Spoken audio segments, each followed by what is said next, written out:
जी नाज़रीन, इस वक्त हम थाना गोलड़ा के बाहर मौजूद हैं, जहां पर आप देख सकते हैं कि मुबैना पुलिस मुकाबले में दो नौजवानों को कत्ल किया गया। उसके बाद मुतासरीन जो हैं वो अंदर दाखिल हुए और पिछले 2 घंटे से मुतासरीन को बाहर आने नहीं दिया जा रहा, जबकि DSP और दीगर पुलिस अफसरान का कहना था कि हम इनसे मुज़ाकरात करवाएंगे और इंक्वायरी जो है वो तश्कील देंगे। लेकिन अभी तक मुमकिन जो इंक्वायरी है उसका तो हमें नहीं पता, ना मीडिया नुमाइंदगान को अंदर जाने की इजाज़त है और जो मुतासरीन हैं उनके साथ क्या सूरत हाल अभी पेश आ रही है। फिल वक्त हम आपको बतलाने से कासर इसलिए हैं कि हमें अंदर नहीं जाने दिया।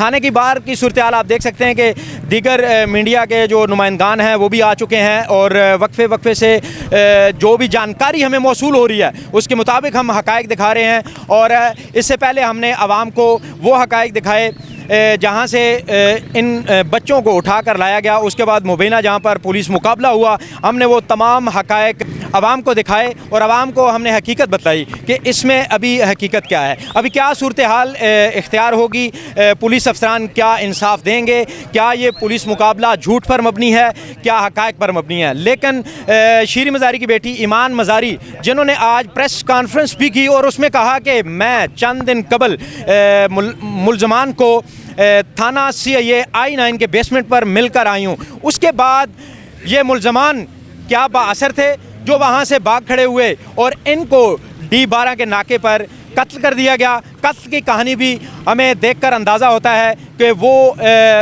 हक़ाइक़ पर मबनी नहीं है। हम आपको मुकम्मल हक़ाइक़ से भी आगाह करेंगे और अभी जो मुतासरीन अंदर मौजूद हैं लवाकिन, उनसे भी वक्फे से जो मालूमात हमारे सामने आई हम आपको दिखाएंगे। आपने हमारे साथ रहना है।